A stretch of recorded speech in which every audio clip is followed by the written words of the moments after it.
Hello and welcome to Soap Takes. Another week. I am back. I know you all missed me last week. Not. Okay, we're going to start with Holby. Claire, you're here joining me today. Hi, Thank Hannah. you very much. Hello. Okay, it's not far now, is it? The end is nigh. I know. The end of it's going to be the end of March. So that's really like 3 weeks, something like that. Oh my goodness me. I know. Oh God, give us an insight. What's happening? Well, this week there are celebrations because Holby is finally out of special measures. So that's absolutely brilliant. Okay. But Jack did it. She did do it. They caught up on everything. So, but she's still desperate for a cure for her tumour. So she had that operation. It failed. She has a terminal diagnosis, and there is a very risky operation she wants performed on her, but it's so risky that everybody's just saying no. She's going through all these brain surgeons. She's asking them, just going no, no, no. And she calls a former Holby surgeon to ask for help. And I'm going to say, who is this latest face from the past to appear in Holby? And you'll have to tune in, Hannah. It's a good one, that is. Yeah, I mean, they're going to just, as we've said before, aren't they? They're just going to pull out all the greats in this fight. And then we're going to miss it even more and not want it to go. Yes, they are just lining up. Because last week we had Harry Dillon, who played Michael Spence. He pitched up. And I was just like, what? It is. It's like, who is next? So, yeah, there is another face from the past this week. But it is still, it's a shocking week for Holby stuff because they discover that Jack's tumour is terminal. She hadn't let this news out. Yeah, she's kept it very, very quiet, hasn't she? Yeah. But Fletch is determined, not to give up. Yes, and he makes it his mission to save her. What's he going to do? Okay. I mean, it's very... What is he going to do? I don't know. He makes a call at the end of this episode. He's called somebody, but we don't know whom. Yeah, okay. So that's very... Someone who might know something. Yes. So it's going to be very, very interesting on the final episode whether Jack will die or whether she will be saved. It could go either way, if you ask me. And Hanson he makes a very grand gesture this week. Yes. So we know that him and Russ have been flirting madly, shall we say?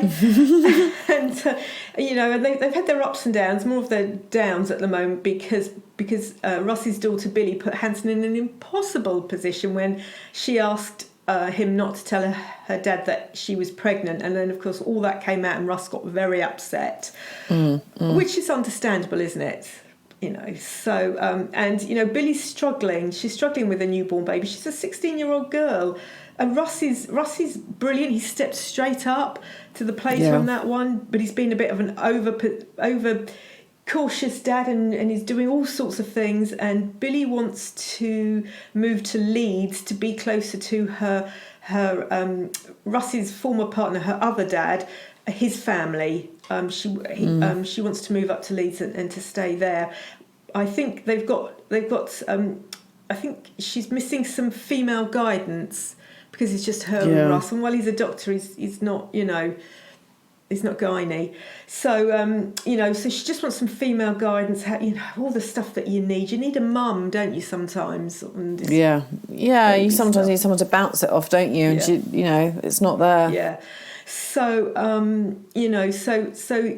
so Hanson does this amazing thing where he stands there and says to Russ, I'm not in love with you. You're ridiculous. You need to go to Leeds with Billy.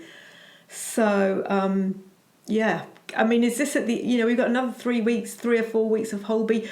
Will Russ come to see that Hanson's put his romantic wants to the side to make sure that Billy and Russ, are a family together up in Leeds? It's very interesting, that one.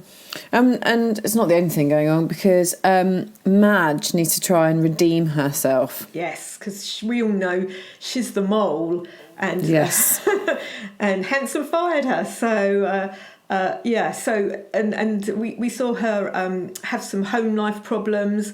Her daughter is violent towards her. I'm not quite sure what is going on with her daughter, but she ruptured her spleen and Madge needed emergency surgery. So she's being discharged this week, and Regina says, I need some stuff now that Holby is out of special measures. I need dirt on Jack.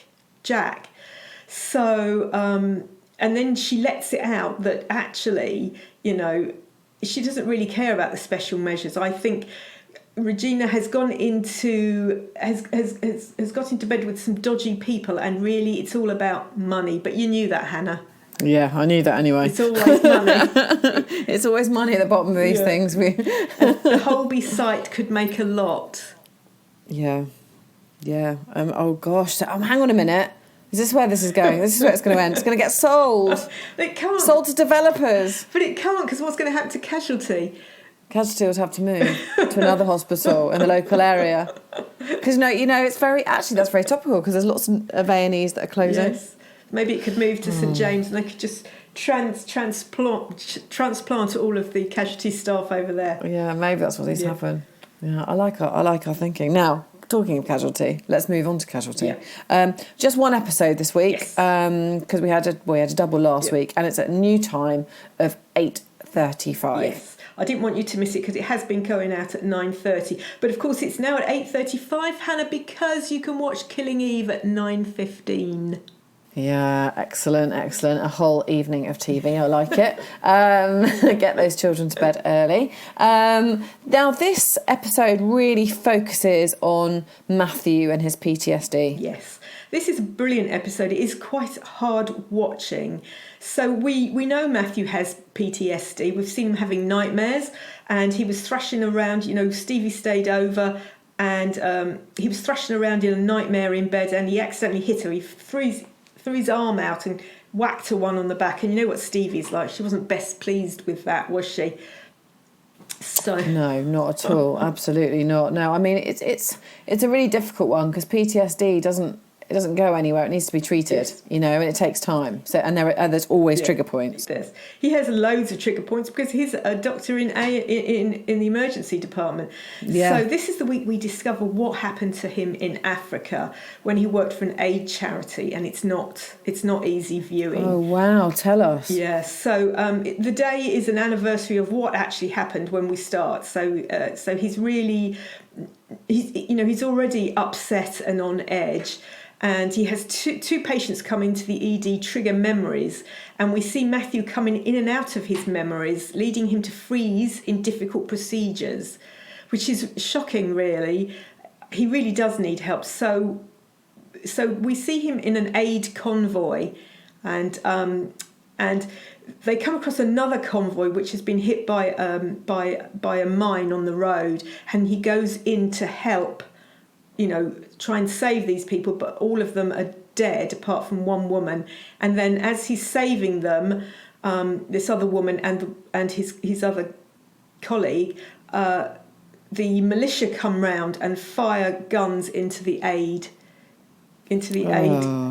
truck, and he is the only survivor. Yeah, that is going to be hard to watch. What an awful thing for it. This is. I don't think I even really dreamt that it would be this, actually. Yes, well, we knew he had spent time in Africa. Yeah, and we knew he didn't like blood, really. When people, we first saw him. A woman had been hit in a gang war, and she put a bloody handprint on his windscreen, and that sort of shocked him a bit. You'll have to watch it because it is so brilliant. He does feel... Is it? Yes, it is very brilliant. And he feels immense guilt that he couldn't save these people. And Rash reaches out to him. Lovely, lovely Rash. I love Rash. But he spurns Rash's offer to talk. And, how much longer can Matthew continue with this burden? Because, quite frankly, it's affecting his ability as a doctor. And then we see, which is much, much, much more scary, is... he has this notebook, and it's a nice notebook. It's a considered notebook. It's not a £1.50 spiral one that I use for work. It's a leather-bound one. It's a nice notebook. And it's kind of like his book of atonement, or it's a book of a life for a life. So he's written down all the names of the people he lost in Africa. And when he saves somebody in ED, he crosses out a name in the dead column and puts the person he saved in the alive column, which is quite scary for an ED doctor. That really says you're not doing very well.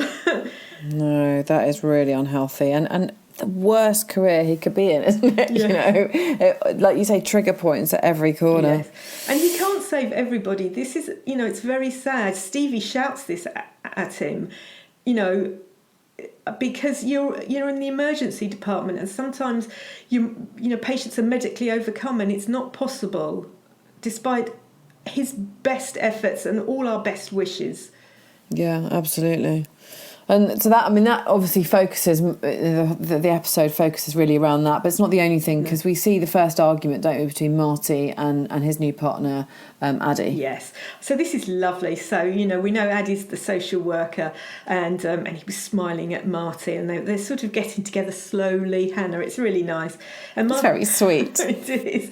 And Marty calls Addie to help with a disabled man, Barry, and his son, Greg, they think that Greg has been abusing his disabled dad, but really his disabled dad is quite unpleasant, and his son Greg is really struggling to cope with him, and so Barry holds very unpleasant views and isn't shy about voicing them, and he berates his son. It's a difficult situation, and so Marty was concerned that maybe Greg was hurting his dad, so he called in social services, and Addie turned up.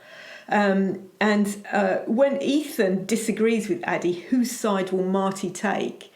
Because they're in a relationship, so this is all a bit tricky, Hannah. It is tricky. Yes. But then that's when your work and your home life need to remain separate. Yes. Quite difficult in this one, because you kind of live and breathe it, don't you? Yeah. So just quickly, have you watched This Is Going to Hurt? Yes. It's brilliant, isn't it? Yes. It's kind of like Casualty, but a bit more gory. I'm not, and you know what I'm like with gory. The red wine has to come out to take the edge off it. I'm not very good. So I have to recommend that one to all our listeners, Hannah, because I'm engrossed with this fascination that these gynae wards and pools of blood and. Well, no, I once went to have a mole removed, and when the surgeon, consultant, I suppose, comes out to tell me that they're, come in, you need to lie on the bed. And I looked at her shoes and they were covered in blood. Oh, goodness. And I've never felt so ill in all my life, because I suddenly thought it looked like a bloodbath. I thought my imagination was running wild about what could have happened in the room just before I got in. Okay, well, that's all from the hospitals this week, but obviously, clearly, Holby is building up for its great finale, so I look forward to hearing what happens next week. Until then, have a good one.